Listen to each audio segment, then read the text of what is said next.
Jujutsu Kaisen Season 2 surprised me beyond belief before the end of the third episode. Being surprised by a work of art can be a wonderful experience. There's just something special about art that surprises you. Art that lacks surprise can still be great. After all, I've watched La La Land a number of times at this point, and yet each time I rewatch it, I'm still sucked back in. Even still, no viewing of La La Land will ever compare to that first night when I finally decided to watch this acclaimed film. Many of my favorite works of art have surprised me in this way. Films like A Silent Voice, Captain Fantastic, and Everything Everywhere All at Once all caught me off guard with their incredible stories, themes, characters, and messaging. Each of those films holds a special place in my heart due to that surprise factor, and very recently the first arc in Jujutsu Kaisen Season 2 has joined those ranks. The Hidden Inventory arc is masterful at building up emotional tension, and that build-up plus the release of that tension is going to be the focus of today's video. There will be about a medium level of spoilers in this video. I won't be spoiling any of the major climactic ending moments because this is a 4-episode arc and we're only going to talk about the first 2.5 episodes. That being said, we are going to fully discuss everything that takes place before then.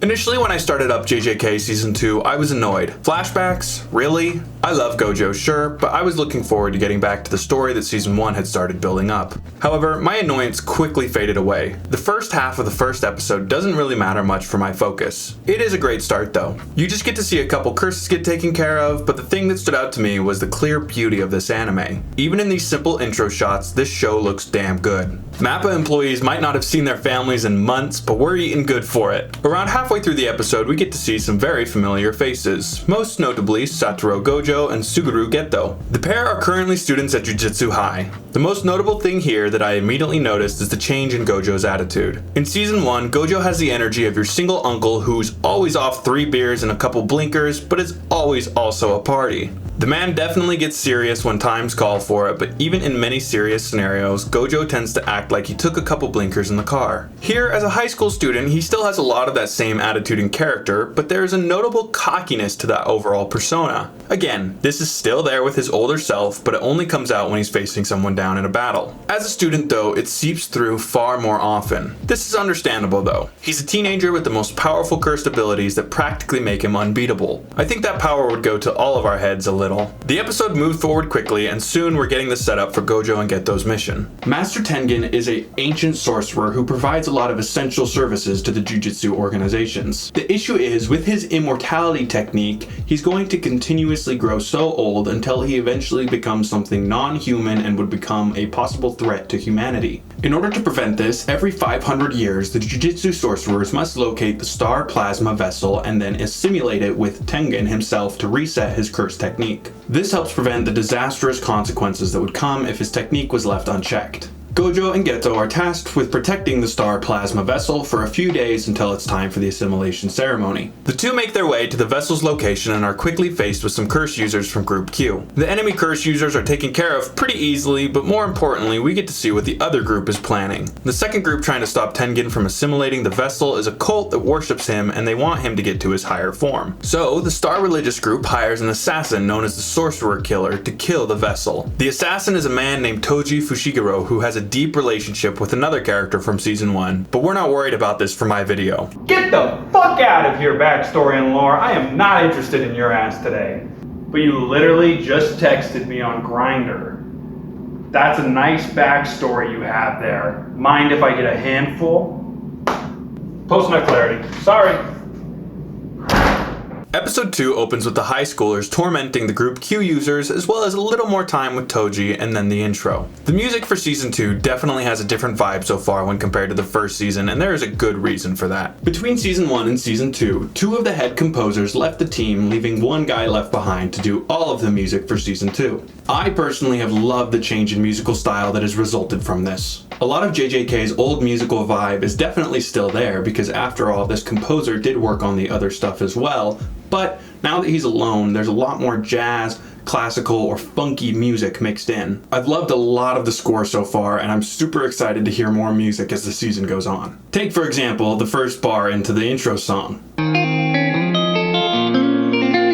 That guitar riff just carries so much groove, and a lot of the soundtrack as a whole has the same energy. At this point, we really haven't met the Vessel. She was in episode 1, but we only saw her for a second and she was knocked out due to the Curse Q user's attack. Even still, without meeting this character, I already wanted her to be okay. The emotional layering and build-up has already begun. The mission setup was clear. The Star Plasma Vessel, or in other words, this 14-year-old kid, is going to be assimilated into an ancient being's body in order to keep him from going mad. This is very similar to how our Congress people drink baby's blood to stay alive. Assimilation is a kind of euphemism too. Let's be clear, Rico, the Star Plasma Vessel, will die if Gojo and Geto succeed in their mission. This is made very clear to you as a viewer right from the start. Even though Rico never speaks in the first episode, the second that you see that she's just a kid, your mind starts to fight itself. On one hand, if Rico doesn't get assimilated, then a powerful ancient sorcerer will lose his sanity, and the sorcerer's organizations will not only lose a powerful protector, but they could also gain an even stronger enemy. On the other hand, she's 14. Sealing a young girl to a short and abrupt life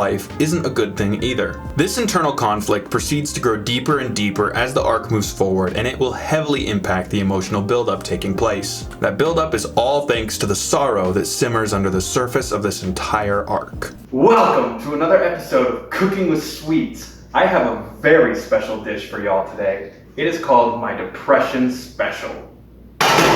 Now, fun fact about this little dish, it is actually the base of a lot of famous recipes. All you need are a few ingredients. The first one is an impossible moral situation with no clear answer. The second is lovable characters that are bound to die. It's best if those characters are on the opposite sides of the conflict, but that's not too important. The final ingredient you'll need is high stakes. You need to make sure the person eating your dish hurts. Now, a lot of famous dishes are actually made with this base. However, today we're going to cook this up a little bit differently. Instead of adding the spice of giant naked monsters and world politics like Attack on Titan, instead, we're going to mix in some curse magic and the sense of impending doom and death. Now that we have everything in the cooking pot, you're going to want to turn this to a low simmer and let it cook. Rico soon wakes up and who she is immediately clear. She smacks Gojo and jumps from his arms when she wakes up. She assumes they're her attackers, but she calms down soon after learning that they're actually her protectors. A second important character shows up soon after. Misato Kuroi, who is Rico's caretaker. At first, she seems like just a maid, but we will soon learn that she's much more than that. Rico herself acts very prideful and excited to be the Star Plasma Vessel. She's clearly been told about this her whole life and fed endless propaganda about her situation to make it okay. As a viewer, the stakes are very clearly set up from the beginning. The Star Plasma Vessel is going to fuse with Tengen in order to reset his curse technique. Due to the way Rico speaks about this situation, it's very clear that she's been fed propaganda from birth about this process. She's been raised from birth, presumably with the understanding that this is her life's purpose. She's the Star Plasma Vessel! She already is a part of Tengen, just disconnected. To her, in her mind, once the fuse takes place, she'll simply become a part of the sorcerer. She will become Tengen, and Tengen will become her. While that is true in some ways, the way Rico is thinking about it is not one of those true ways. Her mind will go away completely once the fuse takes place. Everything about who she is will be gone. This isn't some mutual fusing that will cause her to join consciousness with this ancient sorcerer, but rather, she's going to be completely erased. Geto and Gojo both know this. At first, they seem very nonchalant about all of this, but as the episode moves forward, their masks start to slip and we start to see some of their true feelings. With Rico herself, we see cracks in her display almost immediately. After she declares to Geto and Gojo that they think like commoners and that she is the amazing Star Plasma Vessel, Rico realizes that school is going to start for her soon. This is the first crack in her mask, and it happens the second she puts the mask on. She was just talking up how proud she is to be the Star Plasma Vessel, but then almost instantly we're pulled back into reality and reminded about who this girl actually is. A girl. She's just a 14-year-old kid. Her worry and fear that comes through when she gets told by Kuroi that maybe school isn't the best idea considering the situation really smacks you in the face as a viewer. This girl might act all excited to be the Star Plasma Vessel, but in reality, she's worried about seeing her friends again. Even though she believes the misconception that her heart and soul will live on after the fuse takes place, she still understands that these are her final days in this life that she lives now. She won't see her friends again, she won't go back to school, and regardless of how this mission turns out, her life will never be the same after these couple of days. Seeing her friends again and going to school today are vitally important to her because, again, she's just a kid. Whether it's her destiny to be the star plasma vessel or not, her friends are still very, very important to her. So despite the safety provided by Jujutsu High, Geto and Gojo take Riko to school. While Riko is in class, the other three are all chillin'. Gojo is upset that they had to listen to Riko's demands, and Geto responds with a few lines touching on Riko's situation that we just discussed. Damn. Probably one of the few times we will ever get to see Geto act like a normal human with emotions. Crazy what no pussy will do to a motherfucker. At this moment, Geto says something else very kind. Kuroi has been taking care of Riko for a number of years, ever since her parents died, and she expresses how Riko doesn't have any family left, and so she wants her to be able to see her friends again before the ritual. Geto responds with that she is Riko's family. For me as a viewer, up till this point, Kuroi was really just a background character for me. My focus was completely on the other three characters, but here in this scene, we see Kuroi go from just a background character to an actual character. I hadn't considered her almost at all up to this point.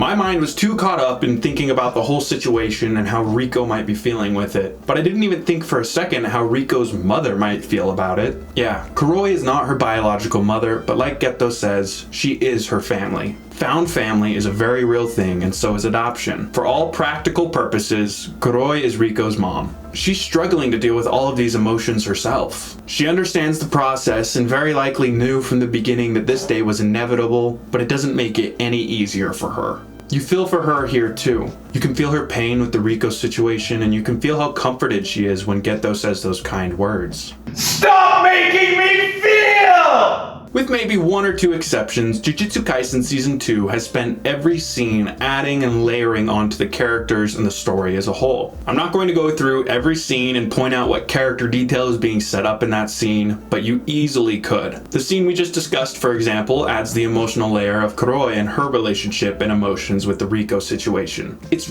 really, really well put together storytelling and pacing and structure. I hope to God that the rest of Season 2 keeps up with this tight structure. I've heard from manga enjoyers that the upcoming arcs are legendary for painful reasons, so I'm pretty confident that the rest of the season is going to keep up this level of quality. Anyway, after that wholesome moment, hitmen start coming for Riko. Toji, who we mentioned briefly, doesn't want to just go all in on the parasorcerers because he recognizes their strength. Well, mostly Satoru Gojo's strength. So he used his payment money to put a public hit onto Riko. This causes a swarm of weaker sorcerers to start attacking the group. Due to this massive threat level elevation, Gojo makes the choice to take Riko to Jujutsu High. Riko is visibly upset when she hears this. The animation is so crisp that you can easily see how not happy about it she is. Gojo noticeably notices himself. This is where we start to see some cracks in Gojo's uncaring mask he's been putting on. First, a little spoiler. I said I wasn't going to talk past the midpoint of episode 3, but here's the one exception. This detail we learn later, but it's kind of important, so I want to mention it. We learn at one point that Geto and Gojo actually talked beforehand and agreed that if Riko didn't want to go through with the assimilation, then they would work to protect her. So, to be clear, Gojo did care from the start, he just wasn't letting it show. At this moment though, while running with Riko and seeing how disappointed she is that she has to leave her friends early, Gojo's mask slips and it stays slipped. From this point forward, Gojo's attitude toward Riko changes. It's a subtle change, but it is an important one. I mentioned earlier that Gojo seems a decent bit more cocky than the older version we know in Season 1. From this point forward, that edge of cockiness dies down a little and is replaced with confidence. Like I said, it's a subtle change, but it's an important change.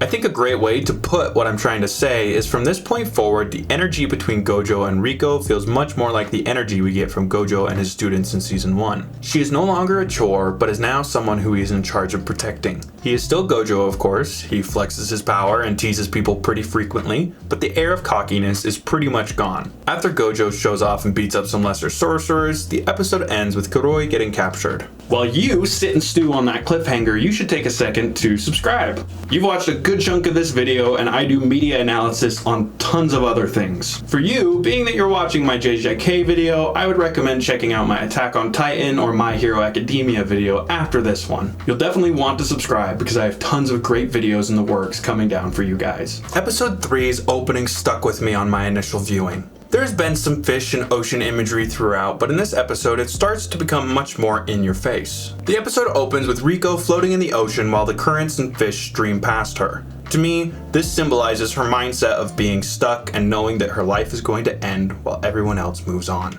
After this ocean scene, the episode picks up where the episode left off. The ocean clip is just a 12-second blip, but it sets such a fantastic, odd energy for the episode, and then the episode takes that energy and makes it more frantic in the scenes to come. Soon after, we see Gojo, Geto, and Riko making a plan on how to get Kuroi. Gojo assumes that the captors will want to do an exchange, and so he wants to leave Riko at Jujutsu High while the others use a sorcerer as a body double. Riko, however, refuses. This scene I love. She refuses this plan because she worries that she won't get to see Kuroi again before she assimilates. You can see so clearly how scared Riko is and how much she hurts at the idea that she won't get to say goodbye to Kuroi. Gojo's mask slips even further as he hears her words. In turn, he offers her a deal with some limitations on her coming with them, and Riko accepts. Hereafter, the relationship and energy between Gojo and Riko moves even closer to Gojo's relationship with his future students. Immediately after this frantic scene, we cut to the beach where Kuroi is just magically with the group. Shout out to that Gojo toe jump scare. The episode spent the first 2 minutes building up this odd, frantic energy, and then suddenly it lets all of that tension go and skips the whole rescue sequence and instead covers it all in a few short seconds through a character conversation instead. This is honestly a great thing. Throughout the arc, there is a constant shift in tone and tension. The pacing is really helped by this in my opinion. For example, did we really need to spend 10 minutes or God forbid a full episode on this rescue mission? No! It's fucking Gojo we're talking about. One of his main character traits is being overpowered. Instead of wasting time going through simple fights that we all already know Gojo's going to win, the story takes its time to work with what actually matters, and that's the characters and their impending situation. Kuroi and Geto have a conversation on the beach that does two things. For one, it fills you in on the stuff you missed as a viewer when the show jumps from mission setup to post-rescue, but most importantly, it supports what I've been saying about Gojo's attitude. Kuroi asks if it's safe for them to be out here, and Geto explains that Okinawa, oh, by the way, that's where they had to go to rescue her, is safer than Tokyo because there are far less sorcerers here. Secondly, he mentioned how Gojo is trying to give Riko the day she deserves. Gojo understands what's waiting for Riko in a couple of days, and so not only will he protect this kid like his mission states, but he's also going to make sure that her last days are some great ones. So what would you do if you just had a few days left to live, man? Probably visit some friends and family, watch a couple good movies, maybe have some good food. What about you? You know, I've thought about this actually because I want to leave an impact on the world. Something positive, something that can affect people for generations to come. So I'm gonna eat every item on the Beto's menu and write a detailed review about each one. Gojo's attitude change is further supported when it's time for them to leave and catch their flight. They technically have some time left, so after seeing how bummed Riko is about leaving, Gojo decides to extend their stay. After all of this is the final scene that we're going to be talking about and the reason why I wanted to make this video. The emotional climax that we have been building to for these past 2.5 episodes.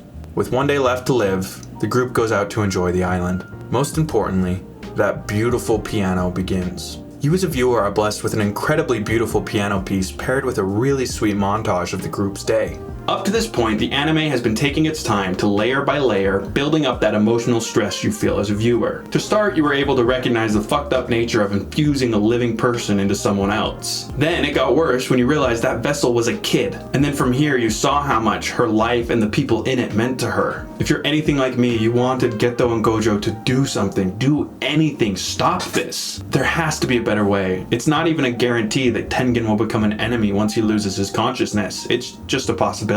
Watching this montage with all of those emotions swirling in you makes them hit you like a truck. It's on the very front of your mind that this is Riko's last day to be alive.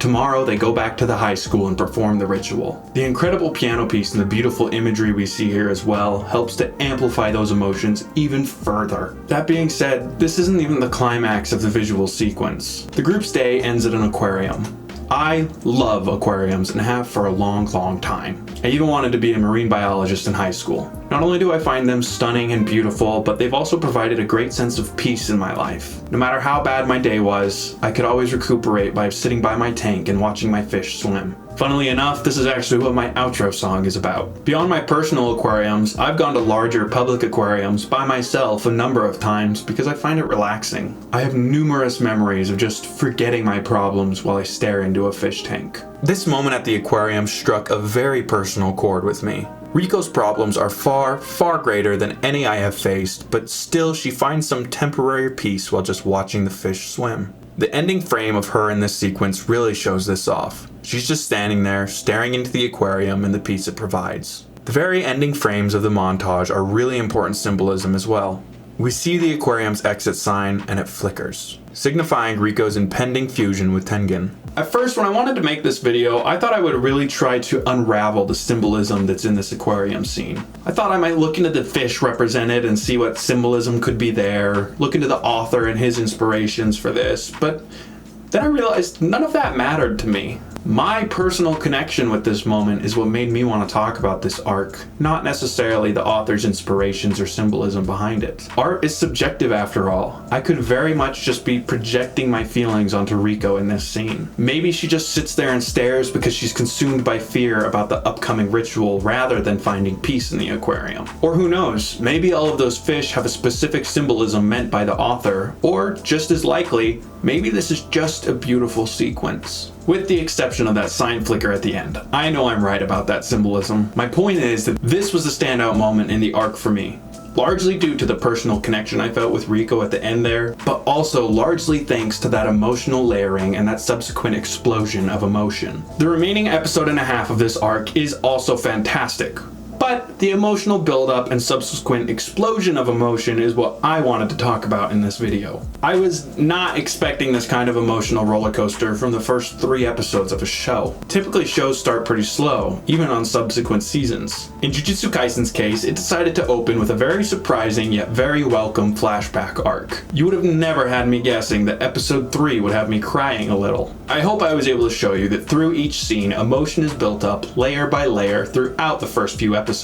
And I also hope you enjoyed the video. Thank you so much for watching. Like and subscribe, and I'll catch you next time. Okay. Before we drop the outro, I need to explain a little. I mentioned a little bit ago that my outro song is about finding peace in aquariums. And it is, but if you've watched any of my other videos, you might not believe that. The final line to my outro song is, "Spit and cum, you make me feel okay." So in one of my apartments, I had a pair of clownfish that I loved very, very much. And being that the apartment was filled with 6 21-year-old guys, we named the fish Spit and Cum. I used to work at Amazon, and after a pretty particularly rough day, I came home exhausted and drained and collapsed by my fish tank and just watched Spit and Cum swim. I sat there for a long, long time, and as I sat there staring, I had some lyrics come to me, and once I had enough energy to get my ass off that chair, I went and wrote the song. It's all about how I find peace in my fish. The world might suck around me, but I'll always have these little guys to make me feel better. In case you're wondering, Spit and Cum died, unfortunately, when I moved. They didn't survive the car ride, and it really hurt, but that's life. Currently, I have another aquarium that you've seen footage of throughout the video. Alright, here's the outro. Don't you worry, it'll be okay.